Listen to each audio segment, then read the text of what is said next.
নমস্কার শ্রোতা বন্ধুরা, আমরা দুই সই মনামি ও গায়ত্রী আবার আপনাদের স্বাগত জানাই আমাদের সইয়ের মঞ্চে। সইয়ের আজকের নিবেদন ভালোবাসি তোমায় গল্পের ৩৫তম পর্ব। আমাদের গল্পটি কেমন লাগছে তা কমেন্ট সেকশনে লিখে জানান প্লিজ। আমাদের গল্পটি ভালো লাগলে লাইক, কমেন্ট ও শেয়ার করুন। সবশেষে বেল আইকনটিও প্রেস করুন। আর হ্যাঁ, সইকে সাবস্ক্রাইব করতে ভুলবেন না যেন। সঙ্গে থাকুন। আমরা আমাদের পূর্ববর্তী পর্ব থেকে জানতে পারলাম যে সোহম তার অভিমানিনীর অভিমান ভাঙাতে সক্ষম হয়েছে। তারা দুজনে সোহাগে, আদরে, ভালোবাসার জোয়ারে ভাসিয়ে দিয়েছে। এরই মধ্যে অরুণা দেবীর ফোন আসে। তিনি জানান যে অপূর্ববাবুর শরীর ভীষণ খারাপ। এখন কোন ঝড়টা আসতে চলেছে তাদের মাঝে সেটি জানতে হলে আমাদের সঙ্গে থাকুন। অরুণা দেবী অপর প্রান্ত থেকে মেয়েকে বলেন, অস্থির হয়ে না, বাইরে আছো, তাড়াহুড়োতে একটা বিপদ ঘটাবে। পাশের বাড়ি তোমার অঞ্জু কাকু অ্যাম্বুলেন্সের ব্যবস্থা করে দিয়েছেন। এখন আমরা নিয়ে যাচ্ছি আনন্দলোকে, তুমি সোজা ওখানেই আসো। বিদিশা কথা শোনে না, শাড়ির আঁচল সামনে কোমরে গুজে দরজা দিকে দৌড় লাগায়। দরজা লক করা, আবার ছুটে এসে সোহমের হাতটা ধরে টানতে থাকে, বলে, ওঠো, চলো। সোহম নির্লিপ্তভাবে বিদিশার দিকে তাকিয়ে থাকে। বিদিশার পা থেকে মাথা পর্যন্ত ভালো করে দেখতে থাকে। মুহূর্তে সোহমের বড্ড অসহায় লাগে নিজেকে। বিদিশার আলুথালু চুল, লেপ্টে যাওয়া কাজল, লিপস্টিক, উন্মুক্ত বুক, আগোছলা আঁচল, আধখোলা শাড়ি। বিদিশা যেমন করছে, ওকে গুছিয়ে নিয়ে বের হতে সোহমের ঘাম ছুটে যাবে। চোখ যায় বিছানায়। সারা বিছানা চুড়ি, ক্লিপ, ঘড়ি, না জানি আরো কত কি। কিছু কিছু তো মেঝেতেও ছড়িয়ে পড়ে আছে। সোহম কিছু ভাবতে পারছে না।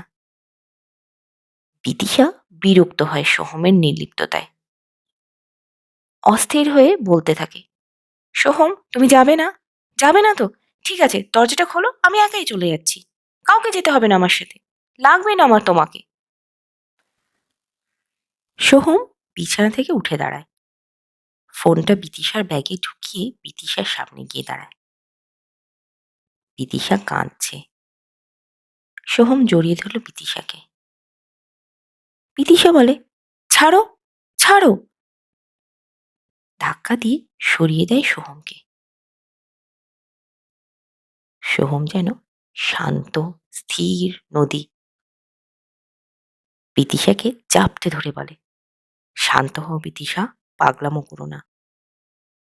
বিদিশা শোনে না, কাঁদতে কাঁদতে বলে, প্লিজ দরজাটা খুলে দাও, আমি বাবার কাছে যাব।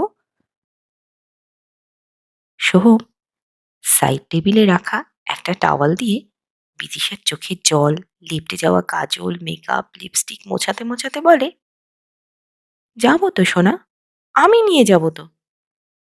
আনন্দলোক এই তো বাড়ির পাশেই। ওরকম করে না, তুমি আমার ভালো বিদিশা না, একটু স্থির হও, নিজেকে ঠিক করে নাও, তারপর চলো।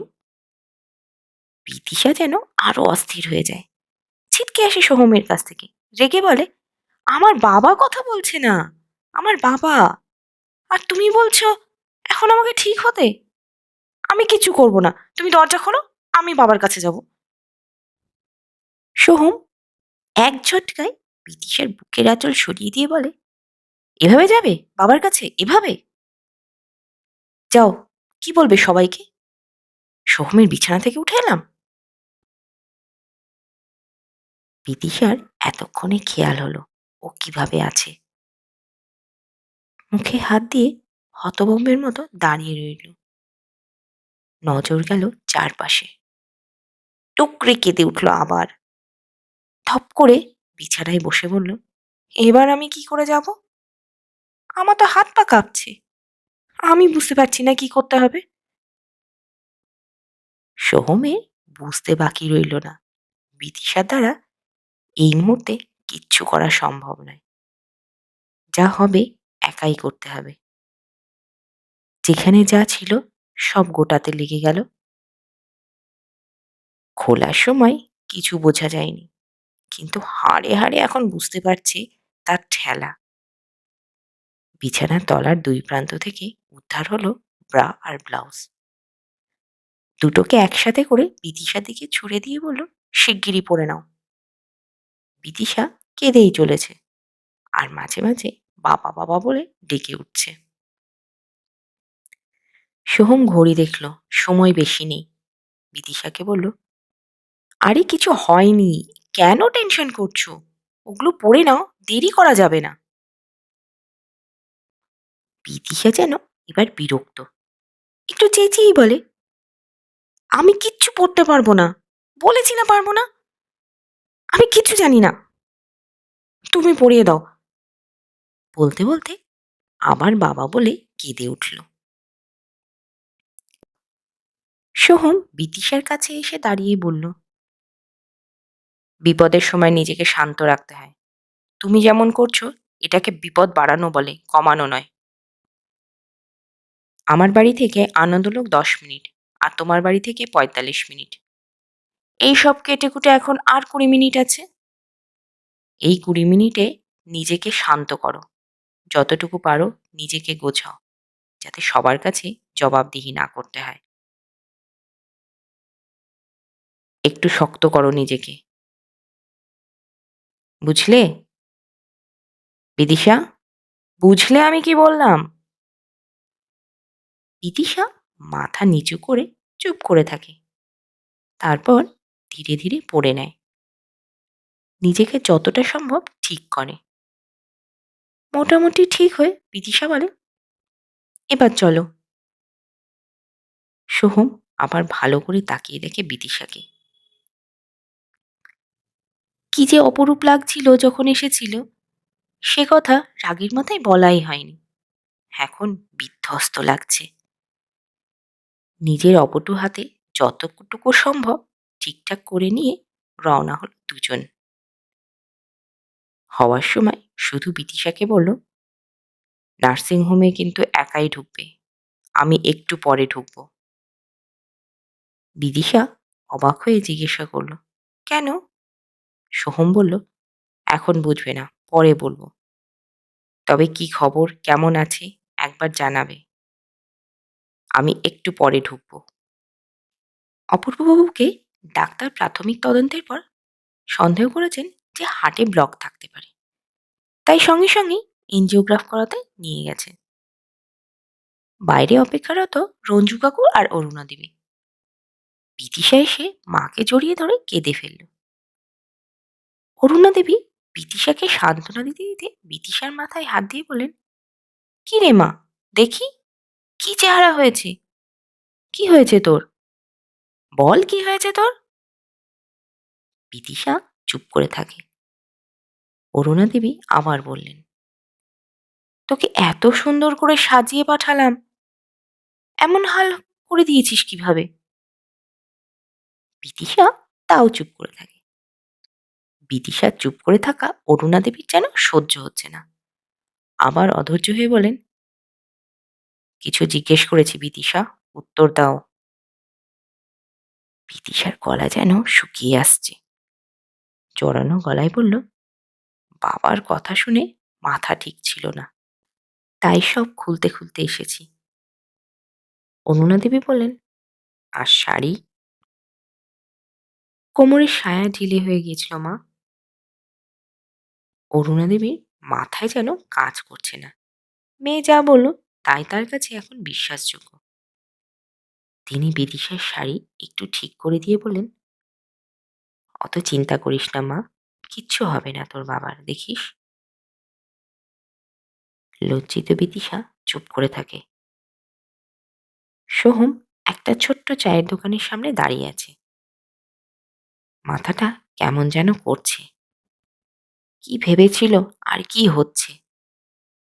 ঘড়িটা দেখল, অনেক দেরি হয়ে গেছে।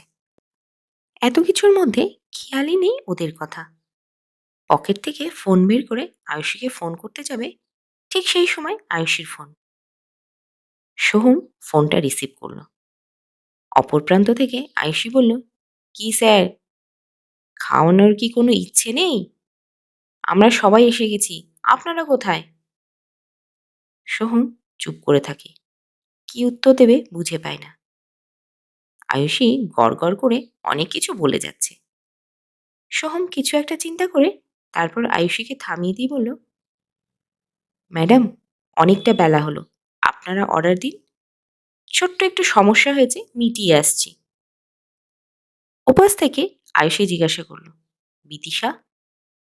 সোহম বলল, আপনারা প্লিজ শুরু করুন, আমি আসছি। সোহমের মাথাটা যেন ছিঁড়ে যাচ্ছে। পাশের চায়ের দোকানে ছেলেটাকে বলল, এক বোতল জল দিতে। জল নিয়ে সারা মাথা মুখ ধুয়ে নিতে নিতে চুলটা আঁচড়ে ব্যাক ব্রাশ করে নিল। এবার যেন একটু শান্তি পাচ্ছে। বুকের ভেতরটা কেমন যেন করছে। ইচ্ছে ছিল অনেক প্ল্যান প্রোগ্রাম করে বিদিশার বাবা মায়ের সাথে দেখা করার, কিন্তু বিধাতা কি চায় তা বিধাতাই জানে। মনটাকে স্থির করে পা বাড়ালো নার্সিংহোমের দিকে।